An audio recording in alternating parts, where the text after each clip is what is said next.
Miranda Priestley's the editor-in-chief of Runway. So you don't read Runway? No, not to mention a legend. And before today, you'd never heard of me? No.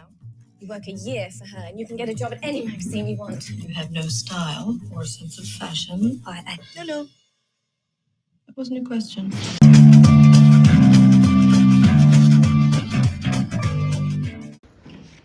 Quelle allure! Quelle élégance! Quel style, mon cher public! Je vois que le dress code a été respecté. Ce soir, les fashions ne sont pas sur le trottoir, mais bien dans la salle du Sénéchal. Et pour l'occasion, les carrés Hermès ont été troqués pour des robes de magistrats. Quelle occasion d'ailleurs! Car nous sommes tous et toutes réunis ce soir pour un seul et même objectif: découvrir si le diable s'habille en Prada. Mesdames, messieurs, bienvenue au procès de Miranda Priestley.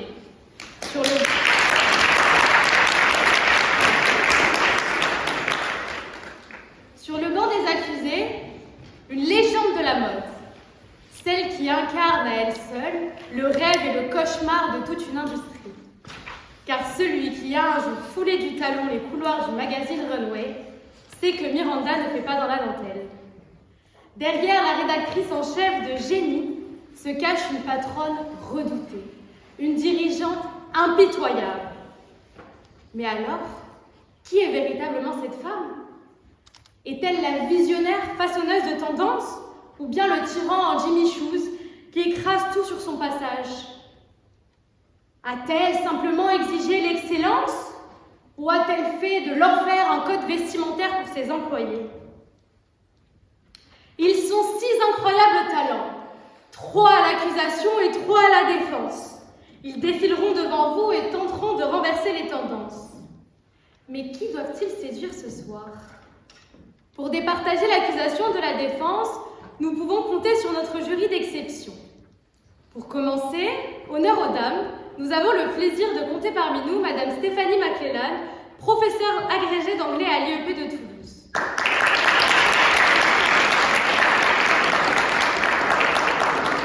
Connaisseuse de la culture anglo-saxonne, elle saura juger avec impartialité la prévenue. Grâce à son expérience, Monsieur Nicolas Moscovici, rédacteur en chef de la Dépêche, saura déterminer la culpabilité ou non de sa consoeur. Enfin, pour compléter cette fine équipe, notre dernier jury se nomme Maître Alistair Freeman, avocat, 3e secrétaire de la conférence du barreau de Toulouse et spécialiste en droit américain. Merci à vous de nous faire l'honneur de votre présence ainsi que de votre expertise en éloquence pour ce procès. Cher public, chers jurys, chers orateurs, le moment est venu de rappeler les règles du jeu. L'équipe de l'accusation affronte ce soir l'équipe de la défense. Au travers de leurs discours taillés sur mesure, avocats et témoins s'attacheront à vous en mettre plein les yeux. Le procès débute par le premier procureur de l'accusation, suivi ensuite du premier avocat de la défense. Il précède ainsi les témoins qui viennent, grâce à un récit aussi poignant que percutant, faire valoir les arguments de leur équipe. Ils seront amenés à l'issue de leur discours de répondre à 2 questions, en improvisation. Enfin, les 2 derniers procureurs et avocats concluent ce défilé, réfutant les arguments de l'équipe adverse et synthétisant les arguments de son équipe.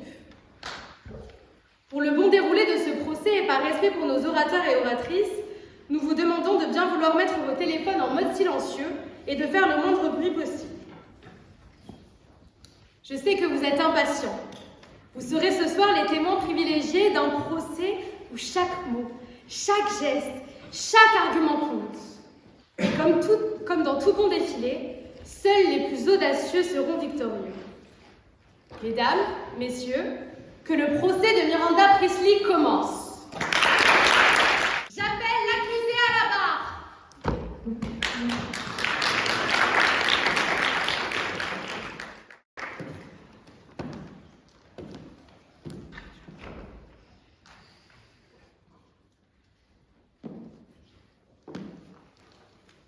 La vérité ici, c'est qu'il n'y a que moi qui sache faire mon travail.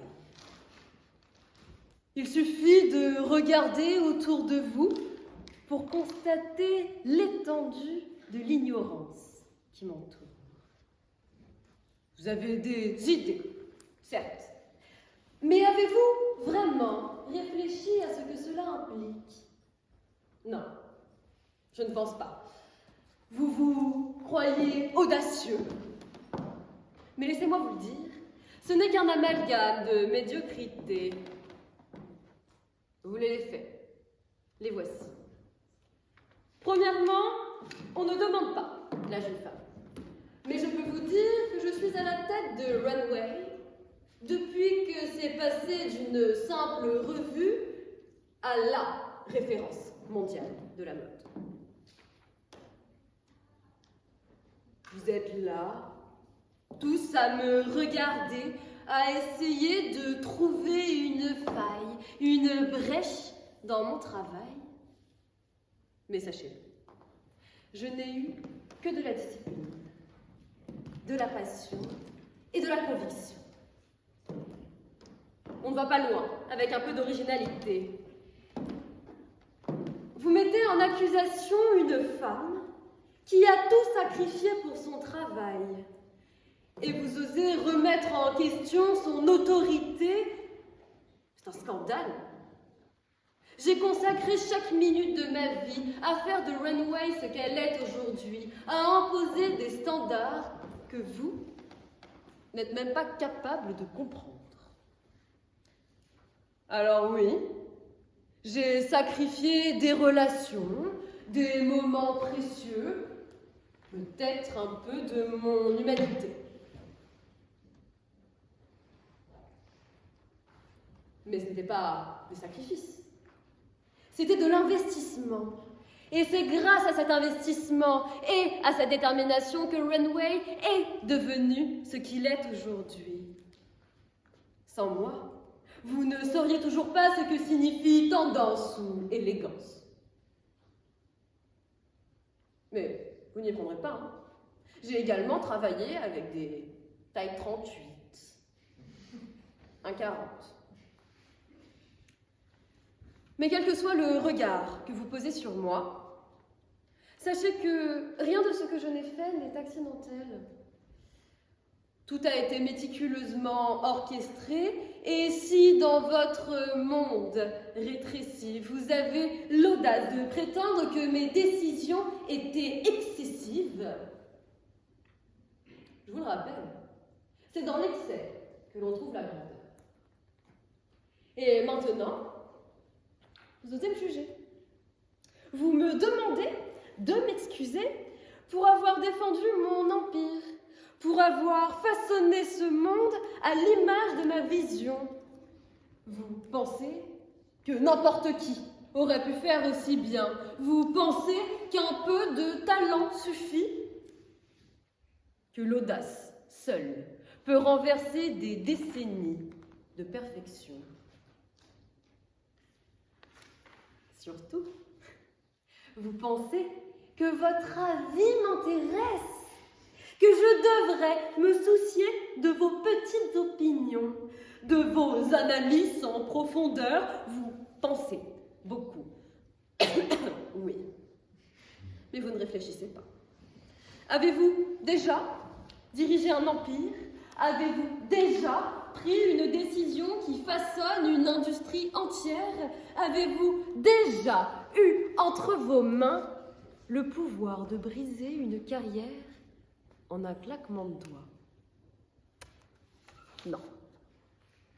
Et pourtant, vous êtes là, à me fixer, à chercher une faiblesse, une excuse pour me remettre en question.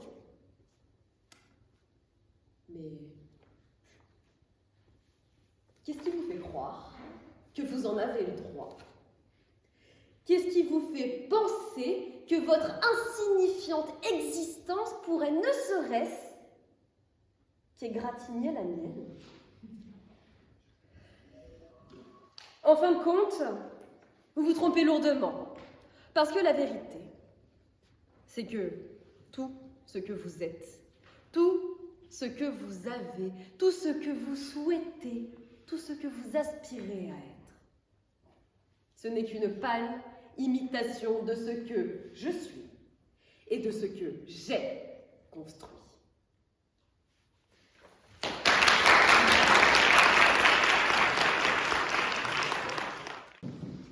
J'appelle le premier avocat de la défense, Mathilde Cabrois.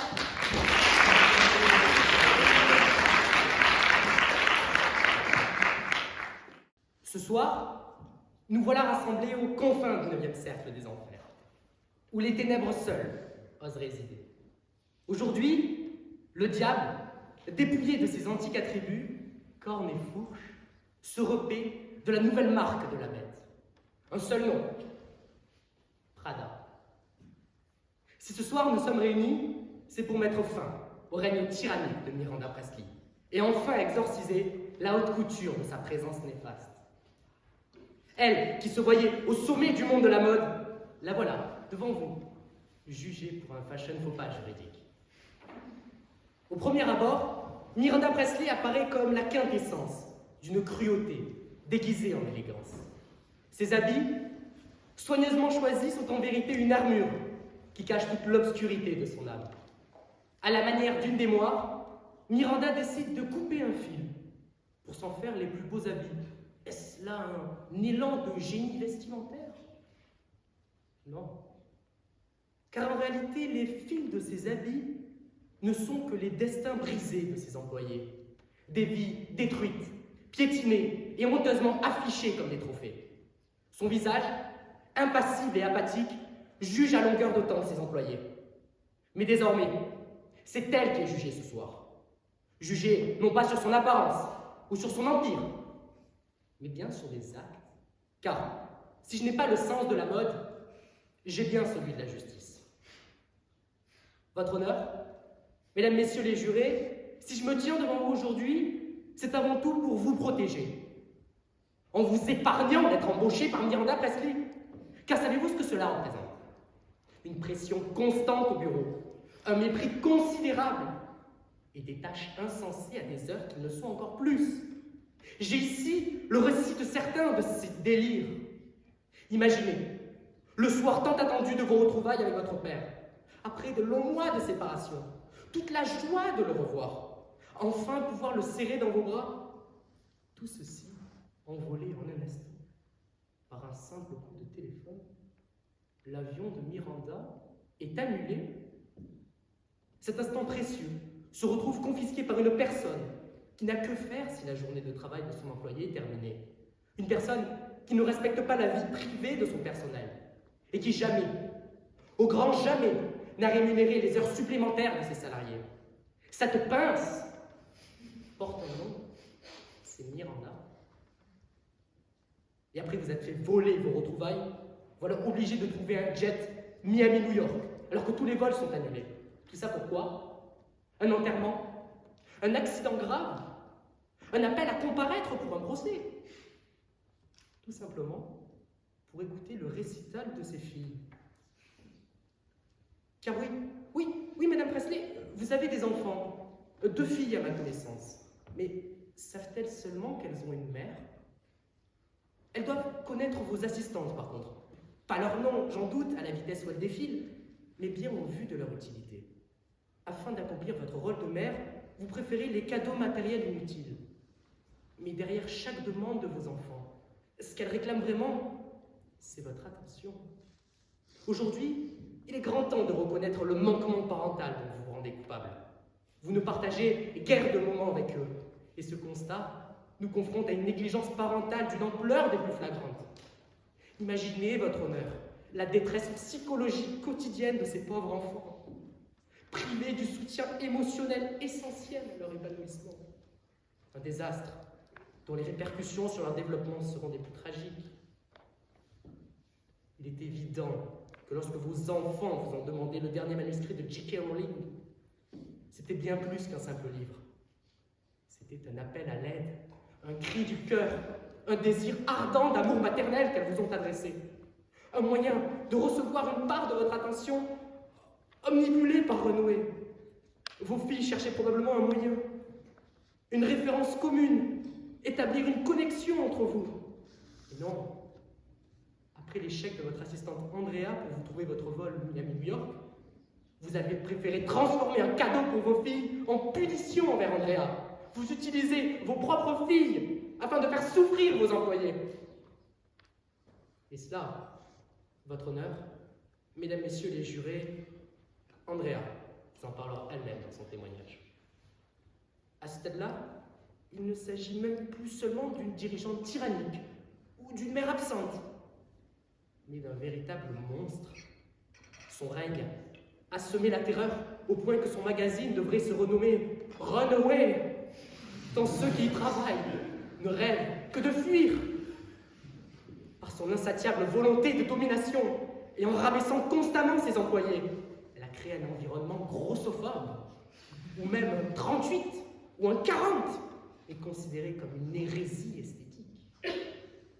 Et ce qui est véritablement scandaleux, l'acmé de son emprise perverse et néfaste, ce sont ses réflexions mesquines et ses regards accusateurs qui sont allés jusqu'à pousser sa première assistante, Émilie, à arrêter de manger.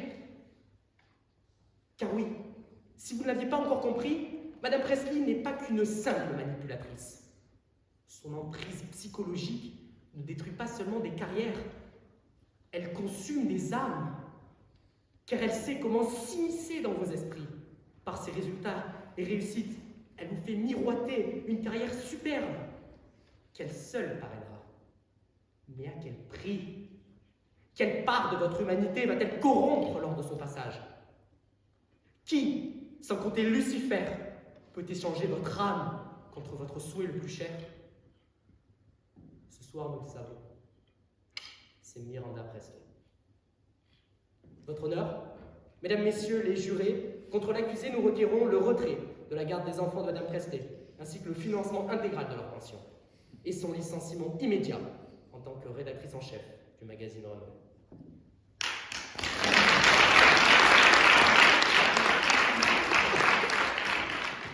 J'appelle maintenant le premier avocat de la défense, Gabriel Delmotte.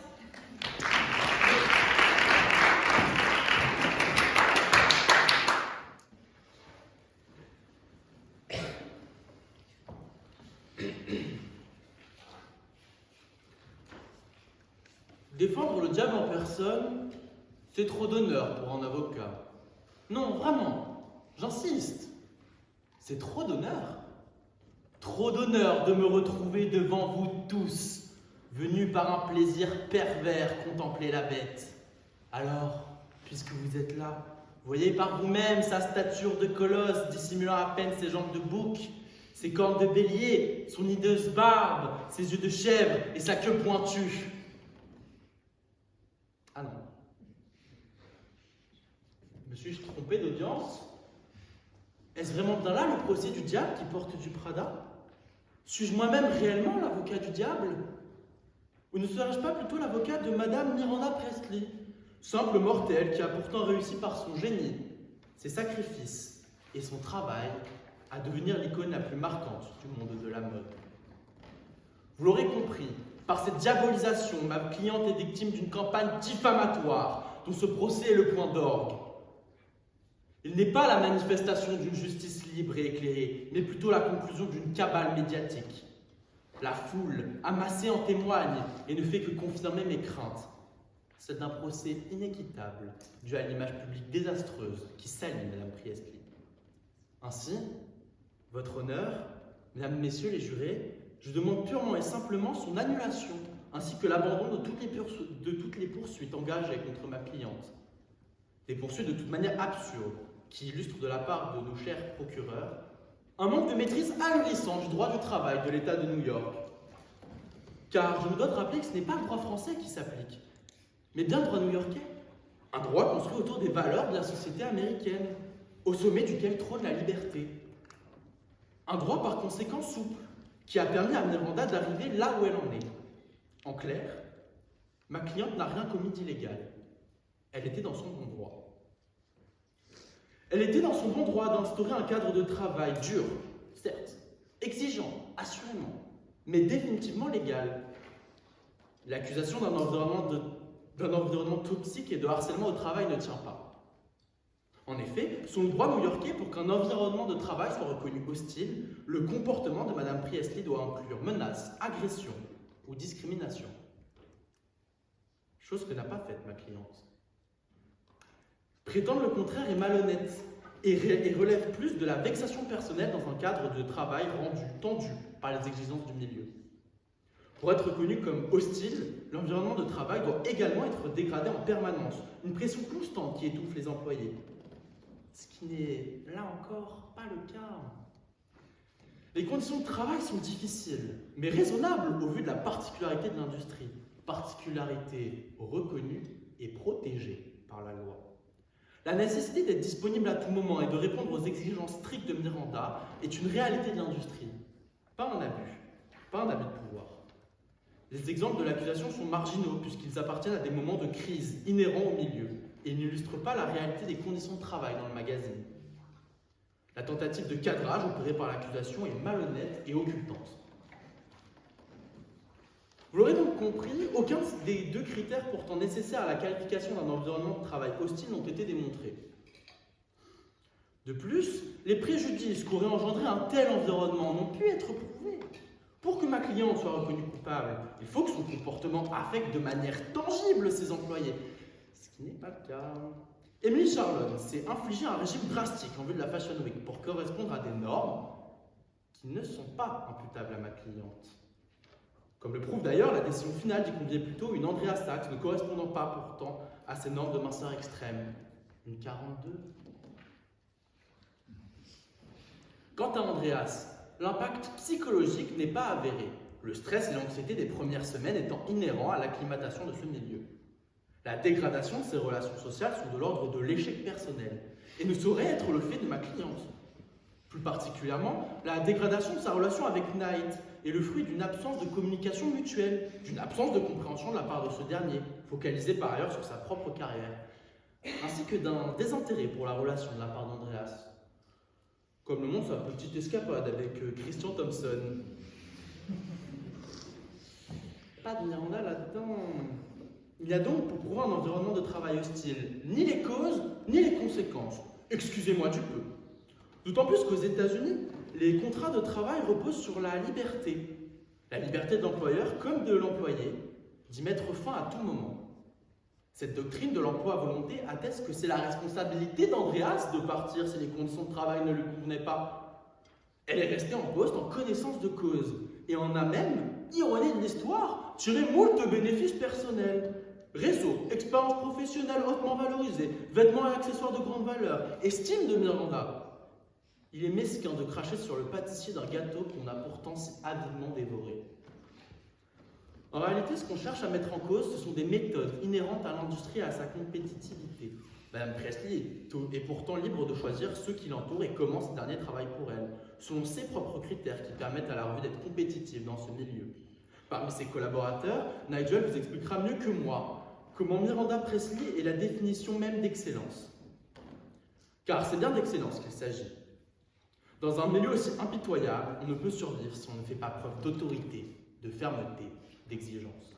Alors, peut-être qu'au-delà de la parfaite légalité des méthodes de ma cliente, ces dernières vous insurgent, vous choquent, vous gênent.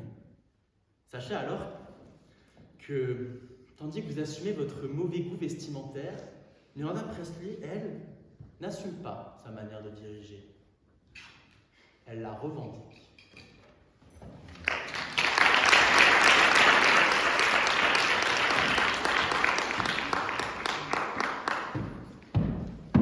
Le témoin de l'accusation, Andrea Sachs.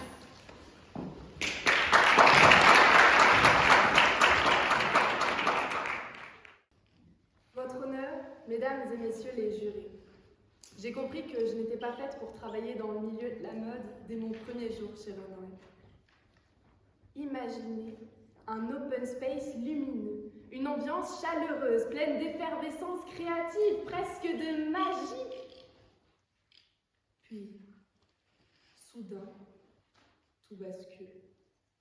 Un simple appel suffit. Elle est en route.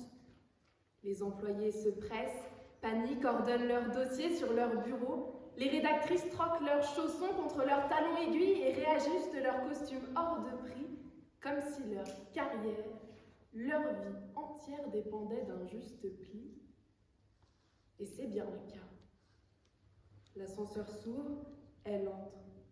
La femme dragon, la reine glaciale de la mode, une main de fer sans gants de velours. Miranda Priestly. Travailler pour Miranda Priestly n'est pas seulement une question d'exigence ou de perfection. C'est une histoire de domination psychologique. Miranda ne demande jamais rien, mais elle sait que tout doit être fait. Un manteau mal accroché, une erreur fatale. Un café tiède au lieu de brûlant, un motif de licenciement. Oubliez un détail de son emploi du temps et vous pouviez déjà rédiger votre lettre de démission. J'ai été sa deuxième assistante pendant 9 mois. Mon rôle était simple. Faire des cafés, répondre au téléphone et déposer le book chez Miranda. Je m'attendais à avoir des journées remplies. Elles furent interminables. Je ne pouvais pas aller aux toilettes de peur que le téléphone sonne sans réponse. J'avais 15 minutes de pause déjeuner.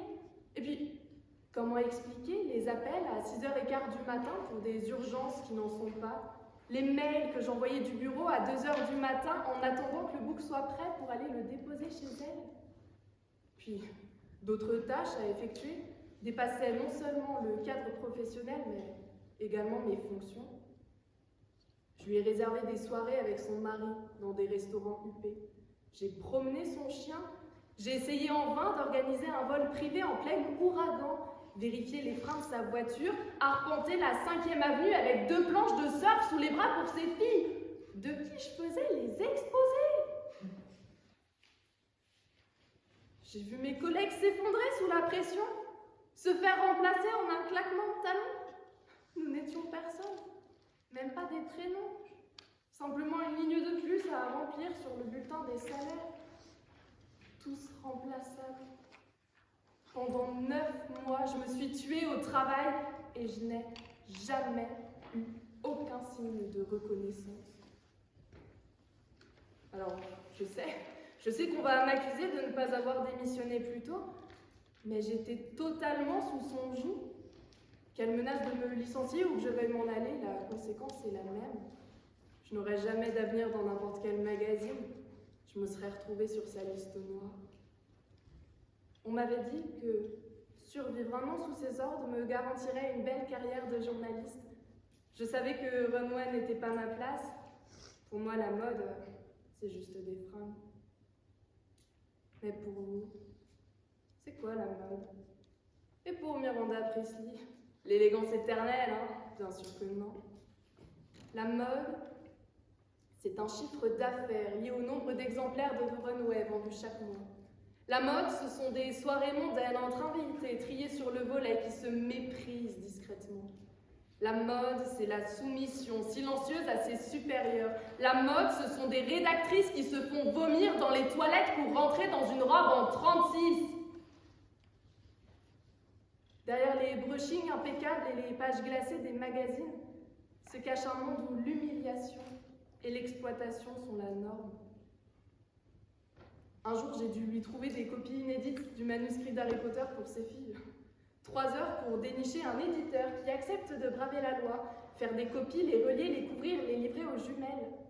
Et puis, quand j'ai réussi, elle leur a simplement dit « Maman s'est donné beaucoup de mal pour cela. » Comme si elle y était pour quelque chose.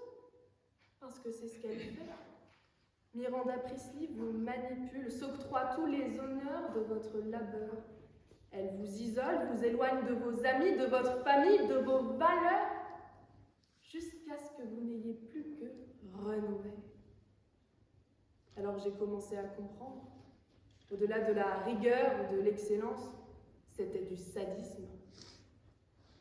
Vous pensez peut-être que le monde de la mode a des racines pourries, mais ce monde ne s'est pas gangréné par lui-même. C'est à cause des gens qui le dirigent qu'il est comme ça.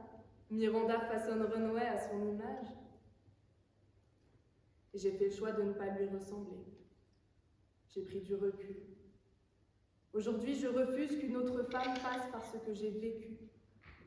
On On m'a plusieurs fois répété, des milliers de filles tueraient pour être à ta place. Je ne leur souhaite pas.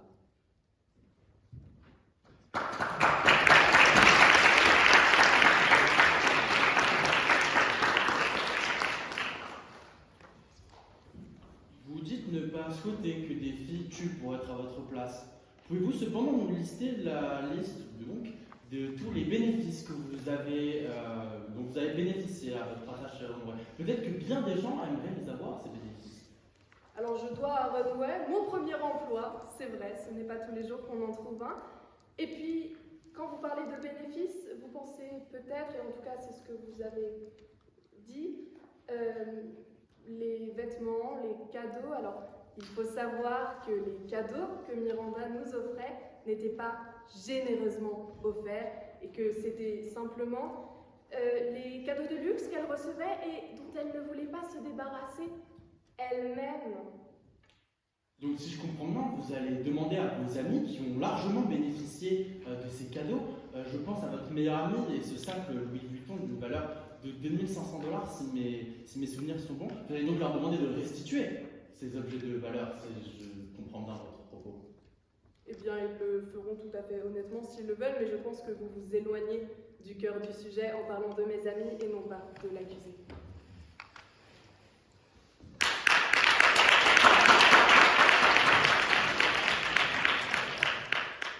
Le témoin de la défense, Nigel.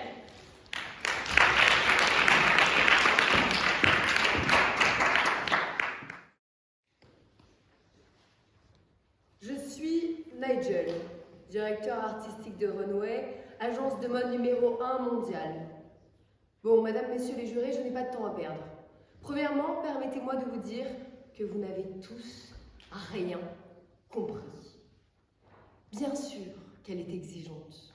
Avec moi, avec nous, avec vous. Bien sûr qu'elle vous méprise. Bien sûr que vous n'êtes rien. Rien pour elle. Bien sûr qu'elle vous regardera toujours de haut.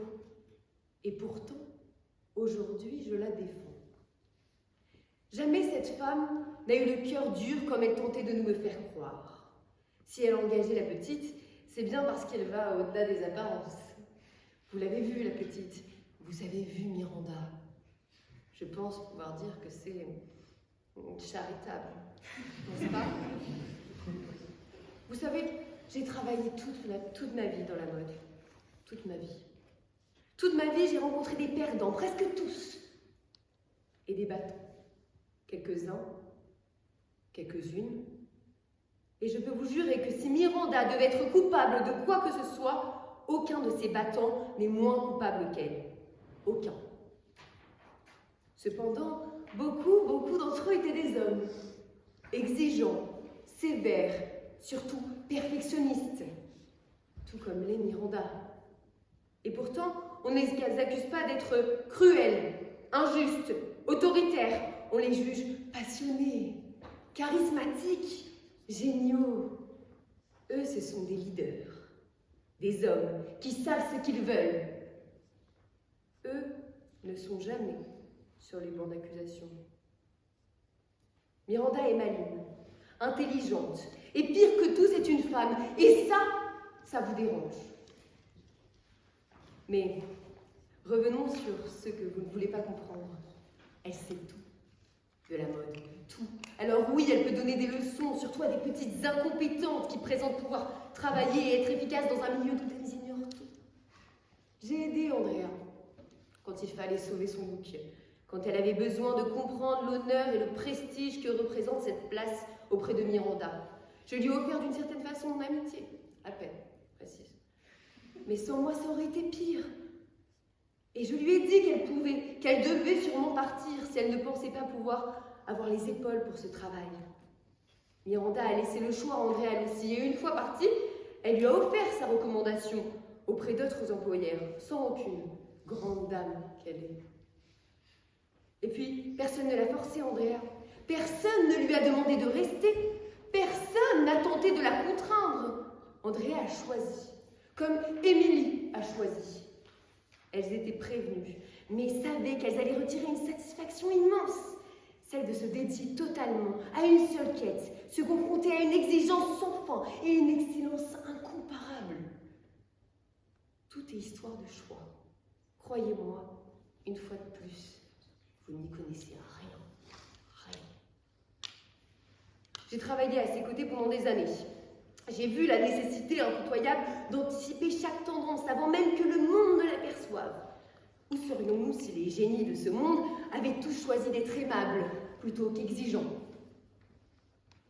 La vérité, c'est que vous avez besoin de gens comme nous. Et oui, je me sens agressée parce que je suis exactement comme elle. Ce n'est pas un rôle que l'on occupe en étant tiède. Ce n'est pas un trône que l'on garde en étant gentil. Bien sûr que Miranda m'a trahi, comme je l'ai trahi plusieurs fois avant. Et elle me le revaudra comme ça c'est déjà fait. Et si je vous écoute, elle aurait dû faire autrement. Si vous voulez alors, nous sommes tous victimes de ce milieu et coupables d'y rester. Mais alors, qui n'est pas coupable parmi nous? Parce que sachez que Zara, H&M, Levi's, tous s'inspirent, certes de loin, de nos Chanel, de nos Louis Vuitton, d'Hermès et Dior. Votre pull, vous, là-bas, est largement inspiré d'une idée qui a émergé au sein de l'excellence de Runway. Bien que l'idée se soit légèrement dégradée. Écoutez, condamnez-la si vous voulez. Mais sachez que vous devrez condamner tous les dirigeants, les PDG, tous ceux qui ont réussi à la force de leur talent et de leur mérite, que vous devrez me condamner aussi. Mais si vous devez condamner tout ce monde, n'oubliez pas de mettre dans le lot ceux qui portent du 40 ou plus. À moins des choses. Au-delà de cette ignorance totale dont vous êtes tous victimes, je le conçois, que je me dois de vous révéler, je ne peux pas vous laisser dire qu'elle n'a pas de cœur. Je ne vous laisserai pas la transformer en monstre. Elle pleure, vous savez. Je l'ai vue. Quand son mari la quitte, mais elle se relève pour pas que vous ayez à la voir comme elle est, parce qu'elle est forte, parce qu'elle doit être forte. Alors une dernière chose, que l'histoire retienne son nom, non pas comme celui d'une femme qu'on a voulu abattre, mais comme celui d'une femme que rien n'a pu arrêter. Le nom de Miranda Presley.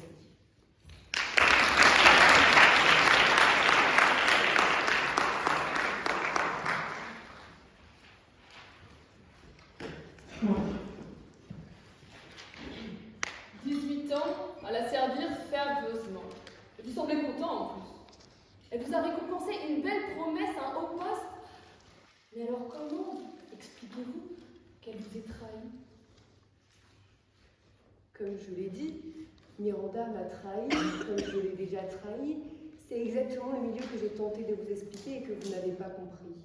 Nous avons une amitié qui peut paraître compliquée, mais elle existe et vous ne me l'enlèverez pas.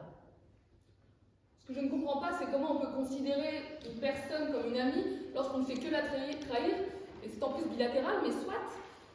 Ma deuxième question serait donc, comment la Cour pourrait vous considérer comme un témoin fiable, alors que vous dites vous-même que vous êtes si proche d'elle, que c'est votre amie, que vous l'admirez, quasiment que c'est votre reine? Je ne comprends pas. Vous venez de m'accuser d'être la victime de Miranda, une victime qui a été trahie. Et maintenant, je ne suis plus la victime et seulement un proche. Oui, bien sûr que je suis proche d'elle, bien sûr. Oui, je suis une amie, je suis aussi victime, comme vous l'avez dit, je suis beaucoup de choses. C'est pas pour autant que mon témoignage n'a pas d'importance ici, je pense être très bien placée pour vous dire ce que je vous ai dit à tous.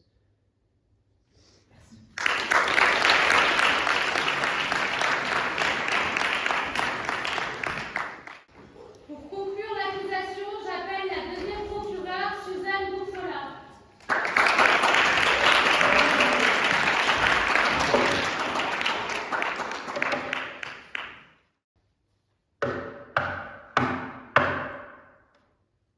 Le bruit de ses talons qui traumatise quiconque croisant son chemin. Mesdames et messieurs les jurés, votre honneur, nous l'avons vu ce soir, ceux et celles qui crurent franchir les portes dorées du monde de la mode n'ont fait que pousser celles de l'enfer.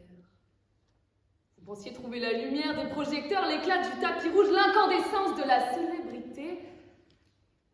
Vous vous êtes laissé séduire par l'illusion du prestige. Mais derrière les paillettes se dresse son règne de terreur. Dans cet empire, les strass ne brillent que pour elle, et celles et ceux qui la servent s'épuisent dans l'ombre de cette tyrannie. Mieux vaut régner aux enfers que servir au paradis, une conviction qu'elle partage avec Lucifer lui-même. Alors elle vous écrase, elle vous broie, elle vous réduit à néant, vous n'êtes plus qu'un tas de cendres. Et pourtant, la défense a tenté de nous faire croire que Miranda était excellente et que, pour cela, elle ne mériterait pas ce procès. D'abord en nous rappelant avec un peu d'impertinence que nous étions à New York et que nous ne devions pas utiliser le droit français. Merci, nous sommes au courant. Puis ensuite en infligeant une témoin, Madame Andrea Sachs, de s'être infligée de la torture seule. Première question, pourquoi? C'est tout de même une drôle de pratique pour après s'en plaindre dans un procès. Et ensuite, ah oui, êtes-vous sûre? Elle s'inflige cette torture seule lorsque sa patronne l'insulte de grosse. Elle s'inflige cette torture seule lorsqu'on lui demande des choses improbables à 6 h du matin, lorsqu'on la menace de licenciement si elle n'arrive pas à porter 2 éditions du dernier Harry Potter. Cela semble un peu surprenant. Mais attendez, elle en a bien profité, elle a eu des sacs Prada et l'estime de Miranda.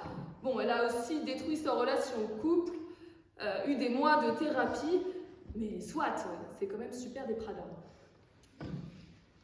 Alors si Miranda revendique ces méthodes, que nous qualifierons comme harcèlement moral, ce soir nous revendiquons la justice. Car oui, elle l'humilie, elle persécute, elle l'exploite. Alors je vous le rappelle, contre le Fair Labor Standard Act qui régit le droit des travailleurs. Elle l'a dit elle-même, notre avis ne l'intéresse pas, mais on va quand même vous le donner, car il s'agit de la vérité à propos de ces méthodes. Le problème n'est pas la mode, mais bien Miranda Priestly elle-même. Et c'est pour cette raison, je vous le rappelle, que nous demandons son licenciement. Car la laisser en tête d'un tel magazine, c'est mettre en danger tous ses employés. Contrairement à ce que prétendent les avocats de la défense, il n'y a pas d'honneur à défendre le diable. Maître Solal tentera de vous faire croire que sa cliente était de bonne foi, que bien qu'elle était malveillante, elle était avant tout excellente. Mais peut-on justifier, au nom du prestige, la malveillance et parfois le sadisme? Alors certes, Runway est le meilleur magazine de mode. Mais est-ce vraiment grâce à elle? Car au professionnalisme, elle préfère la tyrannie. Elle se délecte de savoir ses employés en constant état de stress. Elle savoure de voir dans leurs yeux la peur d'un licenciement. Elle jubile de pouvoir briser leur carrière. Mais pour autant, est-elle compétente? Je vais vous raconter une histoire. Alors qu'elle apprend qu'elle devait être remplacée par sa rivale, Jacqueline Follet, Madame Priestly décide de lui octroyer un autre poste prestigieux et de l'annoncer publiquement afin que cette dernière ne la remplace pas. Elle avait promis ce poste à son meilleur ami, mais pas grave, c'est au nom de l'excellence. La défense vous dira que vous devrez passer. Lucifer conserve donc son trône, la clé de son succès, les coups bas et la manipulation. Miranda Priestly a besoin de jouer dans l'ombre pour rester au sommet, révélant ainsi que sa prétendue compétence n'est qu'illusion et que son succès repose surtout de la trahison. Pourtant, Miguel vient la défendre. Mais est-ce vraiment sincère? Ne serait-ce pas pour défendre sa propre carrière? Après 18 ans de loyaux services, il sait parfaitement que s'il ne la défend pas, elle pourrait le briser. Alors il a même normalisé ses méthodes, la grossophobie, l'humiliation, le harcèlement moral, non par adhésion, mais par résignation. Car oui, il a profité des prestiges et des opportunités qu'offrait Runway, mais à quel prix? Aujourd'hui, il est redevable, dépendant et surtout conscient que s'opposer à Miranda, c'est risquer l'exil professionnel, allant même jusqu'à témoigner de la sorte face à la cour. Prisonnier de cette loyauté corrosive, il a ignoré les abus infligés à Andrea allant même parfois jusqu'à y prendre part, et ce soir, insolence suprême, il l'appelle la petite. Pourtant, être loyal avec Miranda Priestley, ça ne plaît pas. Car il ne l'a pas eu, ce poste. On nous accuse de sexisme. Cela n'a aucun rapport. Ne devrait-on pas faire le même procès à des hommes qui se comporteraient comme tels? Alors ce soir, je réitère, il est temps de mettre temps à cet enfer. Car sous le masque du prestige et de l'élégance, son règne est celui de l'oppression. Et au cœur de sa prétendue grandeur se trouve une cruauté sans égale. Alors, mesdames et messieurs les jurés, votre honneur, je vous invite à voir au-delà du vernis. Ne laissez pas la mode être utilisée à des fins d'humiliation et de destruction. Je vous l'exhorte, éteignez la flamme tyrannique de celle qui se nourrit de l'obscurité et faites briller la justice.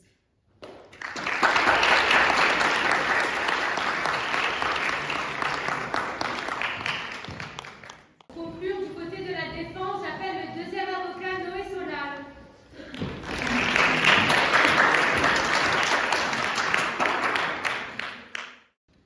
Ce procès est une farce dont on voudrait faire de ma cliente la dinde.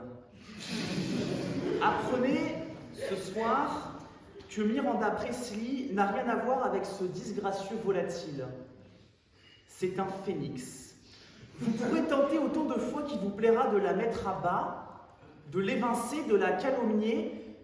Elle reviendra toujours plus radieuse, toujours plus solaire. Mais n'est pas Phénix qui le souhaite. Il faut pour cela du courage, de l'abnégation, du sacrifice. On ne fait pas des omelettes sans casser des œufs. Et on ne devient pas une icône sans être impitoyable, encore plus lorsqu'on est une femme dans un monde d'hommes. Oui, ma cliente ne mâche pas ses mots, mais je ne pense pas que l'on puisse se hisser à la tête de Runway en étant un ruminant. Je vous l'accorde, ma cliente n'est pas un modèle de sympathie, je peux moi-même en témoigner, mais jusqu'à preuve du contraire, ce n'est pas un crime, ni ce pourquoi elle est payée. On demande à ma cliente exigence et excellence, c'est ce qu'elle vous offre. Mais nous sommes tous libres de nos choix, à ce que je sache de nos décisions. Chacun est libre d'accepter de croquer dans le fruit ou non. J'aimerais d'abord le rappeler encore une fois à l'accusation. Dans ce procès, c'est le droit de l'État de New York qui s'applique et aucun autre. Dans ce droit, on condamne la discrimination sur la base du sexe, sur la base de l'ethnie, sur la base de la religion, mais pas sur la base du poids ou sur la base du dress code. Alors oui, en France, cela est condamné, mais ça n'est pas aux États-Unis, je ne l'apprendrai pas aux éminents juristes que vous êtes. J'aimerais aussi vous rappeler que nous sommes dans un pays libre, dans lequel les gens peuvent faire des choix. Nous ne sommes pas dans une dictature soviétique. Si vous souhaitez démissionner de votre emploi, faites-le. Il n'y a que ça de l'emploi aux États-Unis. C'est le principe même de notre pays. Et enfin, quand vous rejoignez un magazine de mode qui prône l'excellence, vous vous doutez bien qu'il y aura un prix. On ne fait pas de la mode comme ça, en claquant des doigts, avec 8 heures de travail par jour, non. Il faut du sacrifice, et tout le monde le sait. Enfin, du moins, je l'espère. Et ensuite, maître Courselas, vous nous avez expliqué que ce n'est pas parce que ma cliente est une femme que l'on lui fait ce procès. Est-ce Bernard Arnault que nous voyons aujourd'hui sur le banc des accusés? Enfin, je trouve la coïncidence assez frappante. C'est parce que ma cliente est une femme que l'on se permet des jugements de valeur comme ceci à son égard, que l'on se permet de la mettre à l'accusation. Et d'ailleurs, quelles accusations? Je dois vous admettre, cher maître, en ayant entendu vos différentes plaidoiries, que j'ai été assez surpris. Je me suis d'abord demandé si je ne m'étais pas égaré dans les couloirs du Vatican. Vous nous parlez du diable, de l'enfer, de la cruauté, des tyrans. Parlez-nous aussi des plaies d'Égypte à ce stade. Avez-vous demandé ce que faisait ma cliente dans l'Ancien Testament? Peut-être est-ce celle qui a lancé une pluie de grenouilles sur Ramsès II, ou même celle qui a détruit Sodome et Gomorrhe? Demandez-le. Enfin, au point où vous en êtes. Et puis ensuite, j'ai aussi écouté vos peines, monsieur le premier avocat. Enfin, à ce stade, vous êtes trouvé un petit peu timide. Vous demandez l'éviction de ma cliente de la tête de Runway, vous demandez à supprimer la garde de ses enfants, demandez aussi la perpétuité incompressible tant que vous y êtes. Vous avez tout le long de votre réquisitoire fait des leçons de morale particulièrement désagréables. Je vous prie, maître, de vous en abstenir. Nous sommes dans un tribunal et pas dans un cours de philosophie. Et vous faites d'ailleurs des leçons de morale, je m'en amuse. Vous faites des leçons de morale à ma cliente tout en demandant le retrait de la garde de ses enfants. Ce n'est pas seulement ironique, ça encore ça passerait. C'est indigne, c'est infâme. Vous accusez ma cliente de ne pas passer assez de temps avec ses enfants et vous voulez lui retirer ses enfants. C'est brillant.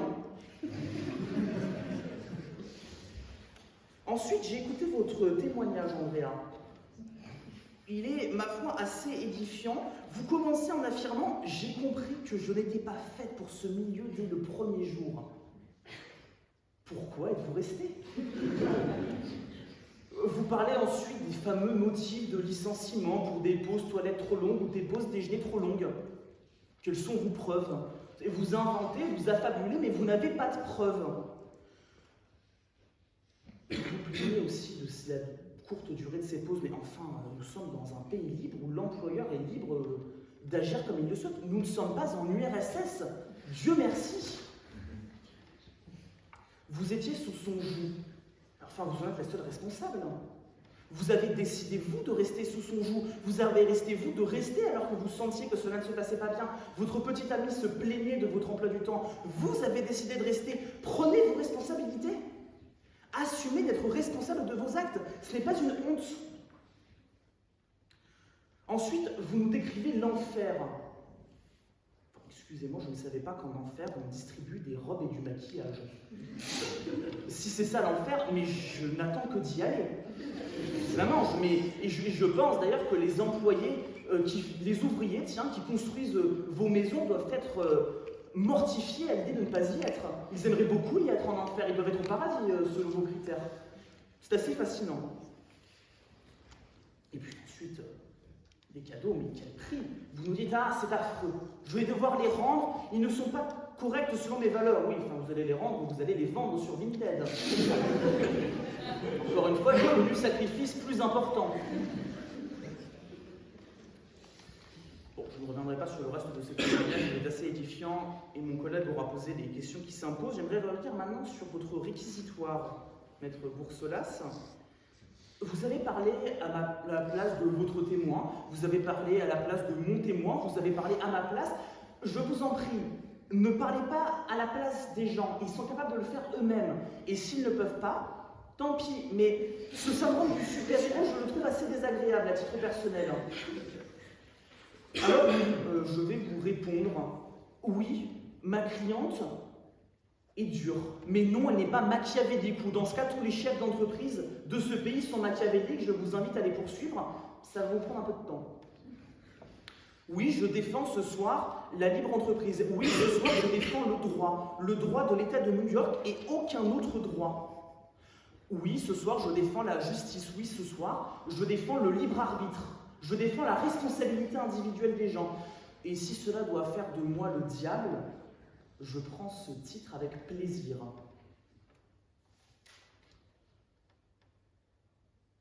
Vos plaidoiries sont à l'image de votre réquisitoire. Ils ne s'appuient sur aucun fondement juridique. Vous nous parlez de morale, de morale, de morale, de morale. Vous émettez des jugements de valeur sur jugements de valeur sur métaphores filées. Où est le droit? Sur quels articles juridiques vous basez-vous? L'État de New York ne retient aucun critère de discrimination. Qu'à cela ne tienne, nous faisons un réquisitoire où nous demandons la perte de la garde des enfants par ma cliente. Ce procès est une farce. Je l'ai déjà dit en introduction, mais je ne m'en lasse pas. Et j'ai écouté vos réquisitoires avec beaucoup d'impatience en me demandant mais à quel moment vont-ils parler du droit? J'ai été très déçu. Et je pense d'ailleurs que je ne suis pas le seul ce soir. Je pense à vous, mesdames et messieurs les jurés. Sur quoi allez donc bien pouvoir vous baser pour écouter le témoignage de l'accusation? sur de la morale. Eh bien, je ne savais pas que le code pénal aujourd'hui s'appuyait sur des principes moraux. Je suis le premier à en être surpris, je ne vous le cache pas.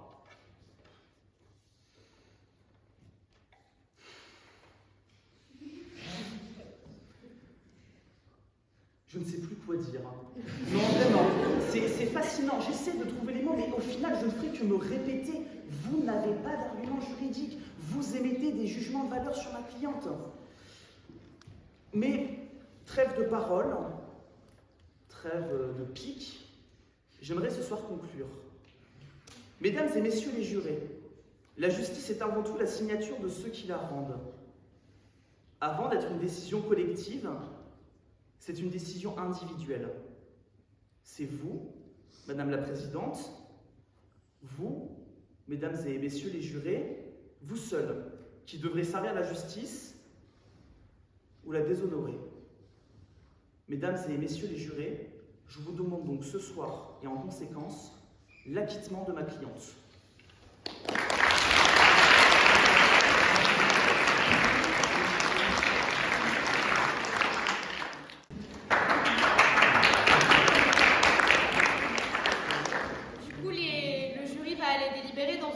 En attendant, on vous invite à voter. Donc le prix du public, vous pouvez scanner et choisir votre orateur préféré parmi les six sélectionnés. Merci. Ça, vous pouvez être très très fiers de vous-même. Alors, s'agissant peut-être, on va peut-être commencer par l'équipe gagnante. Nous avons décidé d'honorer le travail de la défense. Le travail de la défense. Il y a plusieurs choses que nous avons retenues dans votre argumentaire et notamment, alors à titre personnel mais aussi avec les autres membres du jury, le fait que vous ayez été très percutant sur l'argument juridique. Et c'est vrai que peut-être du côté de l'accusation ça pêchait un petit peu en termes de précision, en termes de prévention. Et c'est vrai que vous avez mis le doigt sur qu'est-ce qu'on lui reproche aujourd'hui. Et donc Miranda Priestley est acquittée, alors acquittée de... Mon interrogation, mais acquitté tout de même, et c'est vrai que vous avez su répondre sur les bons points du débat, et pour cela, félicitations.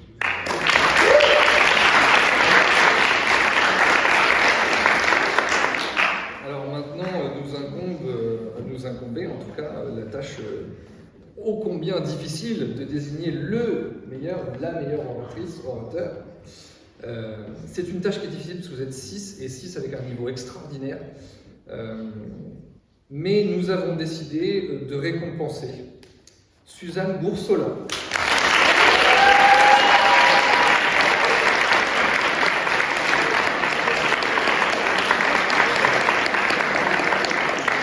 Je vous invite à venir récupérer les diplômes du coup pour la défense et pour Suzanne. Félicitations, merci. C'est tout le monde. Je tiens également à préciser que, cher public, vous avez voté et que le choix s'est dégagé vers Bérénice.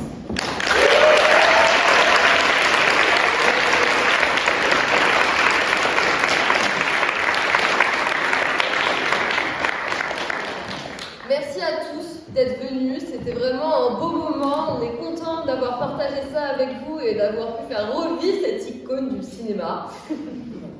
C'est tout.